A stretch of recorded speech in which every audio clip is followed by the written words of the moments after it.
আসসালামু আলাইকুম ওয়া রাহমাতুল্লাহ। ইন্নাল হামদুলিল্লাহ ওয়াসসালাতু ওয়াসসালামু আলা রাসূলিল্লাহ। কাছে দূরের দেশ ও প্রবাসে যে যেখান থেকে আজকে এই ভিডিও দেখছেন সবাইকে জানাচ্ছি আন্তরিক প্রীতি ও শুভেচ্ছা। সুপ্রিয় দর্শক, তেলাওয়াত উইথ সাকিল পেজ থেকে সাকিল হাসান বলছি। আশা করছি সকলেই ভালো আছেন। আলহামদুলিল্লাহ। আল্লাহ রাব্বুল আলামিন কালামে পাকের ভিতরে ইরশাদ করছেন, আউযু বিল্লাহি মিনাশ শাইতানির রাজীম। বিসমিল্লাহির রাহমানির রাহিম। ওয়ারাত্তিলিল কুরআনা তারতিলা।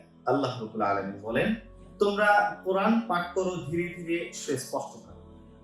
ইবনে কাসির রাহমাতুল্লাহি আলাইহি বলেন, তারতিল দ্বারা উদ্দেশ্য হলো বাক্যগুলোকে ধীরে ধীরে সঠিকভাবে উচ্চারণ করা।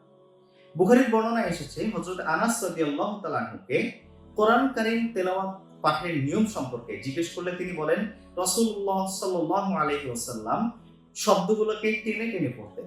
উদাহরণ দিতে গিয়ে তিনি বলেন, তিনি বিসমিল্লাহির রহমানির রহিম করে বলেন যে রাসূলুল্লাহ সাল্লাল্লাহু আলাইহি ওয়াসাল্লাম আল্লাহ আর রহমান ও রহিম এই শব্দগুলোকে মাত করে বা টেনে টেনে পড়তেন। এছাড়া হাদিসে পাকের ভিতরে কোরআন শিক্ষার গুরুত্ব সম্পর্কে রয়েছে, খায়রুকুম মান তাআল্লামাল কুরআনা ওয়া আল্লামা। তোমাদের মধ্যে ওই ব্যক্তি সর্বোত্তম যিনি কোরআন মাজিদ শিক্ষা করেন এবং অপরকে শিক্ষা দেন।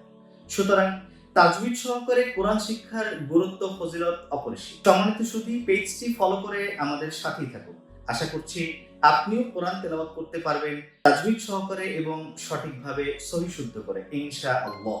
ভিডিওটি শেয়ার করে সকলকে দেখার সুযোগ করে দিবেন এবং আপনি কিভাবে কোরআন তেলাওয়াত শিখছেন কমেন্ট বক্সে জানিয়ে দিবেন। আসসালামু আলাইকুম ওয়া রাহমাতুল্লাহি ওয়া বারাকাতুহু।